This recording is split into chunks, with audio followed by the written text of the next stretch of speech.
June, ready na ba tayo mag-date? Sige na, lalabas na tayo. Konggang-kongga pa naman ako, June. Mabali, sinusod mo. Kongga pa naman ako. Sige na, at... Kongga-kongga pa ako. Palabas na tayo. At anong tayo? Mag-drive ba tayo?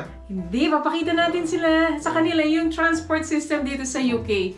So, it's been a long time. Magko-commute tayo, magte-train tayo ngayon.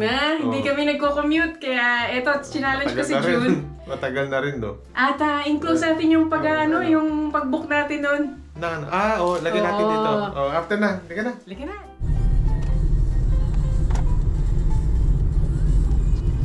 Excited ka na ba, June? Tagal-tagal na natin di public transport. Oo nga eh. Tatry natin ulit to, yung train. Date na rin natin ito, June. Kita rin natin kung paano yung mga transport system dito sa UK. At madali lang naman talaga ang dito pag gamit ng public transport. Kagaya niyan, may bus na dito. At kada ilang metro lang may bus stop. May bus ka agad. Sa majority, double decker, no? Ito kasi papapunta ito sa hospital. Actually, sa likod dito ng hospital itong train station. Accessible. Pero sa countryside, sa tingin ko, June, mas matagal-tagal ang bus. Oo naman. Naghahanap kami ng parking. Ito pala yung park sa likod lang ng hospital. Dito palagi naglalaro yung mga bata pag sinusundo ako ni June. At all the daffodils are out. Tinan mo naman, June, we really need to walk in the park. Yan, nakahanap na rin tayo ng parking at the adventure begins. Si June, tinitingnan pa kung ayos lang yung parking namin. Mahirap talaga ito kasi malapit sa hospital. Sakto ito, June. Nagkamali pala kami ng booking. Napunta kami dito sa following station. Hindi lang yung booking, pati yung parking. Anyway, nandito na tayo sa Devonport. At kunin na natin ang ating ticket. Ayan na, kukunin na natin. Ito pala yung mga timetable para sa mga bus. At ang ruta niya, ito. Okay, papunta na tayo. Ito na. Manchester, that one. This side. The one journey. June, excited ka na? Excited, stress ka mo. Stress, nagkamali kami ng station actually. Kala namin sa likod ng hospital yung nabook namin. Mali pala. Oh no! Kaya nagmamadali kami dito. Ito, sabi yung ticket dito. Devonport to Manchester. This is just a stop away. Papunta doon sa Stockport train station na. Malinis naman yung train Malinis. station. Northern ang gagamitin natin na train. Ito pwede mo rin kunin yung ticket dito. Yes, you can. Dito, ayan, napakita yung machine yan. So, you can ito yung binili natin is discounted, £9.70. Online to. Yes, we bought it online a day before. Manghang-mangha kami dito sa mga train na dumadaan. Diretso bilis, akala ko ito na yung sasakyan natin. Iba yung susunod daw. Ang haba nitong train na to. Ang ganda ng train, no? Linis tignan. Ano ba? Focus ka ng focus sa akin. Pinapakita mo excitement ko, Ito, sasakay na tayo, Sheila. Ready ka na? Kala mo mahabang train ito, Luma-luma. Parang caterpillar lang. Sura mo, ilang carriage lang. Mga 3 yata. Puno din siya, no? Punuan din. At okay naman. Safe travel naman. 20 minutes lang naman ito. Papuntang Manchester. May kasama pang USB doon. Pwede ka rin mag-charge. At nag-enjoy lang namin ang view dito sa Stockport. Ay, tagal na rin tayo hindi nag-train, no? Galing Edinburgh pa yan. Ayan nga. At nagmamadali na tayo. Excited tayo sobra.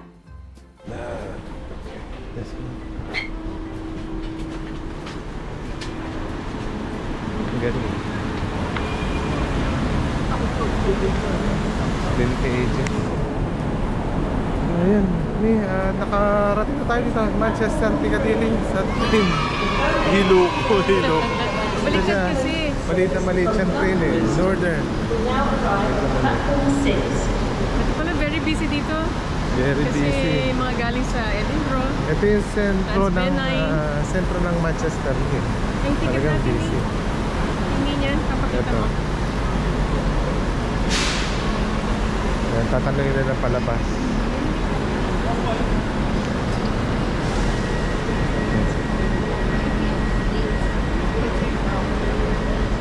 Ayan, sinecheck pala yung ticket. Oo, check Kala ko yung tatapon ko ticket. yung ticket. Sige na. At napakita natin yung ticket natin. Make sure nagbayad tayo. Dahil may multa na 100 din, no? Huwag na kayong mag-alala kasi may ihiyan na kaagad dito. Yan. Nandito na pala tayo sa Manchester Piccadilly. Yan, kompleto dito. May banyo, coffee shop at kainan sa may taas. May accessories din at mga bookshop. Kaya, spoiled for choice kayo dito. Ayun, daming tao, no? Nakamaleta pa. Tatandaan mo, Jun, itong Manchester, binibisita din ng mga ibang tao galing sa ibang bansa. At ganun din yung mga tao dito sa England. Halika na ni. Nagpadala pala ako ng litrato ko sa nanay ko dito sa train station. At sabi niya, pauwi na raw ba ako ng Pilipinas? Yun nga para kasing airport. Tatandaan mo, meron ganito sa London, mas 3 times the size pa. At ito pala ang ticket booth at information. Yan, pwede nyo na kunin dyan na hindi na kayo kumausap sa mga tao. Para mas mabilis-bilis. Labas na tayo. Ito, excited pa rin kami habang lumalakad kami dito palabas. Tagal na rin tayo bumiyahe ng commute. At okay naman yung weather, basta hindi umuulan, okay sa amin. Yun, libre naman ang bus dito. At ganun din pala, may mga free bus ito, yung sinasabi ni Jun. At meron ding tram na libre galing from the train station papunta dun sa mismong Ano yun? Sa Manchester ba yun? Manchester area. Yan, ito naman yung mga double-decker bus na meron silang System 1 na pwede mong bilhin. Yung System 1 pala is pwede yun sa train, tram, at saka sa bus. Sa Manchester lang to, no? Ewan ko lang sa ibang lugar, ha? Ito pala yung live updates para sa travel information dito sa Manchester. Yan, yung bus number at yung timetable. At saka kung nakita nyo, may charging port doon. Oh, ito naman yung tram. Etong tram, si Juna, I'm trying to encourage him to use it with me. Kaya lang, sabi niya, nahihilo na raw siya dun sa pagbiyahe namin sa train. Hirap talaga pagiluhin, no? Napakadali kasi nito pag nag-use ka ng tram. No? Madaling access yan, no? Mabilis. Dapat ka nga lang lumilingon na left and right at mahirap na mabangga nito, June. Wala pa naman siguro babangga niyan, no? Meron na, hindi lang natin alam. Talaga, Pero very accessible dito sa Manchester. Marami kang pwedeng gamitin pang commute. Totoo yan. At hindi ko nga lang alam sa countryside kung accessible yung mga ibang bus services at train services. Yan, katabi lang talaga ng Manchester City Center to. Sa totoo lang, dati wala naman kaming sasakyan at we were reliant sa public transport. Kung saan kami nakakarating dahil lang sa sa bus pass na ginagamit namin galing sa ospital. Saka makakatipid ka talaga pag gumamit ka ng public transport. Totoo, kaya nga lang salumuha ka nga sa iba-iba't tao. Yun nga lang, no? Ayoko ng ganun. Ay nga, kagandahan lang naman kung meron kang sarili kang sasakyan, makakapunta ka sa iba't ibang lugar na hindi ma-reach ng bus. Ayan, sa UK, marami kang pwedeng gamitin pang commute at very reliable. June, hindi mo pala pinakita sa kanila yung mga black cab. Oo, pinakita ko na, no? Okay. Na-miss ko lang. June, kamusta ang experience mo? Teka. Kamusta, June, ang experience mo so far? Ito, mas may oras tayo. Hindi tayo nag-aabol sa parking. Yun nga, sa totoo lang. Kaya lang, bitbit natin yung mga binili natin. Yun nga lang, no? Who would have thought na bibili ka ng maraming ganyan, June? Pero in terms sa transportation dito, very reliable. Tsaka on time palagi, no? On time yung oras. On time naman. So far, may delays din minsan, June. Yun nga. Minsan mga 10, 15, kaya 20 minutes delay. Maski kami pa uwi na, ay napapatingin pa ako dito sa mga kainan kasi ang dami. Yan, ito naman, upper crust. Ito ang paborito ni Miguel nung nagta-travel kami palagi from Cambridge to London. Mamanga din ako, no? Kasi itong Manchester Piccadilly Station, center siya, pero malinis. Totoo, at maraming mga bumibisita talaga. Ngayon, let's share our cost sa pag-travel na ito.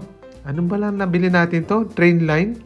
Sa train line natin binili at £9.70 ito. Tinatawag nilang duo ticket. Discounted na yan. It's an off-peak ticket. Oh, nakamura talaga tayo, no? Alas 10 pa lang ng umaga, nandito na tayo hanggang alas 2. Ng pasado. hapon. Oo. Marami tayong nagawa at tinan mo, nagmamadali pa rin tayo maski tayo lang nandito sa train. Linis, no? Talagang para mga probinsyano, nagmamadaling makasakay ng train. Yan, highly recommended, no? Yung mga kararating lang galing sa Pinas na gumamit ng public transport dito sa UK. Tsaka kung may day off kayo, punta rin kayo sa mga iba't ibang lugar. Hindi lang public transport ng train, may bus, at may black cab din na pwede nilang gamitin. Pero black cab, June, mahal yun. Hindi, para ma-experience sila na nasa UK talaga sila. Magandang gumamit nun pag nasa London. Yan, at happy naman kami. Enjoy talaga. Nag-enjoy kami sobra-sobra. I hope you try it as well. Yun. Oh, yan. Tapos na tayo. Yes, tapos na kami libo-libo. At nagamit na natin yung yung transport system na train dito sa sa Stockport, for a long Manchester. time we've not used it. Last nag-train tayo sa may Italy pa yun. Pero dito, first time natin ulit. Kasi it's been a long time na hindi tayo nagpa-public transport. Pero okay din, convenient. Tsaka on time. Yes, yun ang pinakamaganda dun sa lahat. On Nagkamali nga lang kami ng booking kasi. Imbis na malapit na yung na-book namin, sa malayo namin na i-book. Malayo na book namin. Pero okay din. At naman kami, happy naman kami. Happy naman kami at we've had a good day. Yan, salamat ulit sa panonood.